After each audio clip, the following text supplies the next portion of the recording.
भारत से हजारों मीलों दूर फिलिस्तीन और इजराइल के बीच संघर्ष शुरू हुआ।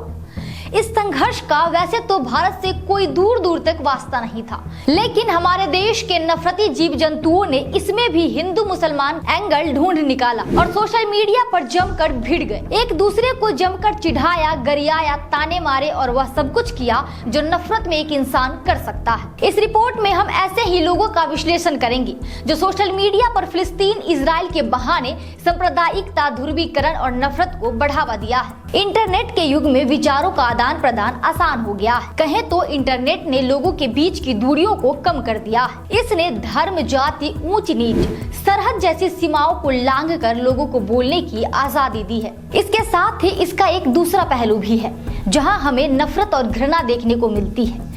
इसका सबसे बड़ा उदाहरण हालिया इजराइल फिलिस्तीन संघर्ष है, जिसने भारत के सोशल मीडिया यूजर्स को सांप्रदायिकता और ध्रुवीकरण में बदल दिया है। हमास के इजराइल पर हमला करने के बाद से शुरू हुए युद्ध के हालात ने भारतीय सोशल मीडिया को भी दो गुटों में बांट दिया। एक तबका जहां फिलिस्तीन के समर्थन में दिखाई पड़ रहा है, तो वहीं दूसरा वर्ग इजराइल के पक्ष में खड़ा दिख रहा है। ऐसे में सोशल मीडिया पर #इंडियन मुस्लिम ट्रेंड हुआ। इजराइल हमास संघर्ष के दौरान भारत में सोशल मीडिया पर काफी आक्रामक पोस्ट किए जा रहे थे। यहाँ नफरती वीडियो और तस्वीरों को शेयर कर फिलिस्तीन का समर्थन करने पर मुसलमानों को निशाना बनाया गया।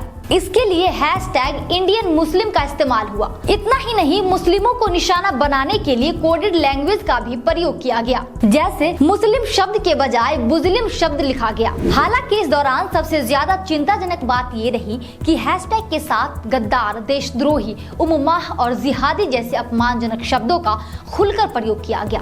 इस पूरे पैटर्न में एक समुदाय विशेष के खिलाफ शाब्दिक जंग देखने को मिली। वहीं दूसरी ओर गाजा पर इजराइल की भीषण बमबारी और हवाई हमलों के बाद मुस्लिम और अरबी अकाउंट से हिंदुओं को निशाना बनाया गया, क्योंकि वो इजराइल का समर्थन कर रहे थे। हालांकि दोनों पक्षों ने संघर्षों की पेचीदगियों और मानवता के बुनियादी सवालों को पीछे छोड़ दिया था। वो कुछ समझने के बजाय बिना रुके एक दूसरे के खिलाफ आरोप प्रत्यारोप लगा रहे थे। हालांकि केवल मुसलमानों को ही निशाना नहीं बनाया गया, हिंदुओं को भी गाय पूजक, मूत्र पीने वाले आदि जैसे अपमानजनक शब्दों से संबोधित किया गया। इसलिए यह स्पष्ट हो गया कि ये ट्वीट महज संयोग से नहीं किए गए थे, बल्कि एक सोची समझी साजिश थी, जिससे हिंदू और मुसलमानों में दरार डालने के लिए अमल में लाया गया था। तकरीबन इस हैशटैग के साथ 100 पोस्टों में से लगभग 15% पोस्ट तो ऐसे थे, इनमें केवल मीम्स और कैरिकेचर थे जो अपमानजनक और उत्तेजक थे। इस हैशटैग के संदर्भ में कई वीडियो वायरल हुए, जिसमें कुछ हैंडल्स ने दावा किया कि इजराइल फिलिस्तीन संघर्ष से संबंधित थे। हालांकि जांच के दौरान हमने पाया कि ये वीडियो भ्रामक और फेक थे। आइए अब कुछ ऐसे फेक न्यूज के बारे में बताते हैं जिन्हें आपको जानना चाहिए। फेक न्यूज नंबर 1, एक वीडियो शेयर किया गया जिसमें इजरायली युद्धक विमानों को गाजा में मुस्लिमों के घर पर बमबारी करते हुए दिखाया गया।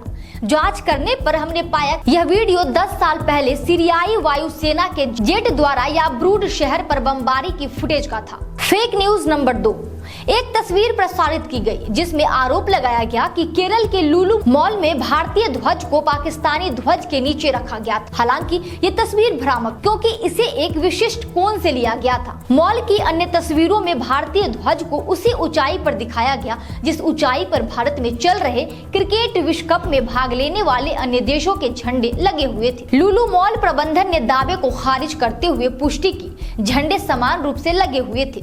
फेक न्यूज नंबर 3, एक वायरल वीडियो में आरोप लगाया गया कि कतर के अमीर ने कहा भारतीय मुसलमानों को अरब मुद्दों में हस्तक्षेप करना बंद करना चाहिए। हमें धर्मांतरित मुसलमानों से प्रमाण पत्र की आवश्यकता नहीं है। जांच से पता चला कि वीडियो 6 साल पुराना था। इसे 17वें दोहा फोरम से उठाया गया था, जहां अमीर ने विकास, स्थिरता और शरणार्थी मुद्दों पर चर्चा की थी। ट्विटर के इस सेगमेंट की जांच करने पर हमें ऐसे व्यक्तियों की उपस्थिति देखने को भी मिली जो सार्वजनिक स्थानों पर नफरत फैलाने वाले भाषण देते रहते हैं, जिसमें पहला नाम है यति नरसिंहानंद। यति नरसिंहानंद सरस्वती अपने विवादास्पद भाषणों और हिंसा की वकालत के लिए जाने जाते हैं। उन्होंने हाल ही में एक बार फिर भड़काऊ बयान दिया। उत्तर प्रदेश के गाजियाबाद में डासना देवी मंदिर के प्रमुख ने गाजा पट्टी में इजराइल और हमास के बीच चल रहे संघर्ष की पृष्ठभूमि में मध्य पूर्व की अशांति में खुद को शामिल करने का इरादा व्यक्त किया। लेकिन संघर्ष या संकट के समय वो इजराइल के साथ एकजुटता से खड़े होंगे, यहाँ तक कि इस उद्देश्य के लिए बलिदान देने को भी तैयार होंगे। शेखर चहल नफरत को बढ़ावा देने के लिए सांध्वी प्राची का एक और करीबी सहयोगी शेखर चहल भी विभाजनकारी गतिविधियों में शामिल हो गया है। एक ट्वीट में उन्होंने लोगों से भारत पाकिस्तान क्रिकेट मैच में झंडे लहराकर इजराइल के लिए समर्थन दिखाने का आग्रह किया। एक और वीडियो में उन्होंने इजराइल के लिए मजबूत समर्थन व्यक्त करते हुए जिहाद शब्द का प्रयोग किया था। सांध्वी प्राची विवादित और नफरती भाषणों के लिए जानी जाने वाली सांध्वी प्राची ने सनातनी वॉइस नाम के एक अकाउंट के साथ एक वीडियो साक्षात्कार में भारतीय मुसलमानों पर निशाना साधते हुए कहा कि जो लोग फिलिस्तीन के साथ एकजुटता व्यक्त करते हैं वह स्वतः ही हमास के साथ जुड़ जाते हैं। उनका सुझाव है कि फिलिस्तीनी मुद्दों के लिए उनका समर्थन हमास का समर्थन करने के लिए बराबर है। इसके अलावा वह इन समर्थकों और प्रतिष्ठित स्वतंत्रता सेनानी भगत सिंह के बीच तुलना करती हैं। यह संकेत देते हुए कि उन्हें शहीद के समान प्रकाश में नहीं देखा जा सकता है। दरअसल इजराइल फिलिस्तीन के बीच संघर्ष के दौरान नफरत फैलाने वाला भाषण केवल हिंदू दक्षिणपंथी गुटों तक ही सीमित नहीं है। इस समूह के अलावा मुस्लिम और अरबी सोशल मीडिया अकाउंट से भी जमकर नफरत फैलाई है। अली सोहराब इस्लामोफोबिया के खिलाफ लड़ने का दावा तो करते हैं, लेकिन उसके ट्वीट्स नफरत से भरे होते हैं। उसने हिंदुओं को उत्पीड़क और मुसलमानों को पीड़ित बताया। इस प्रकार की बयानबाजी जटिल सामाजिक मुद्दों को सरल बनाने के बजाय दुआधारी विरोधों में बदल देती है और दो समुदाय के बीच गलतफहमी पैदा करने में योगदान दे सकती है।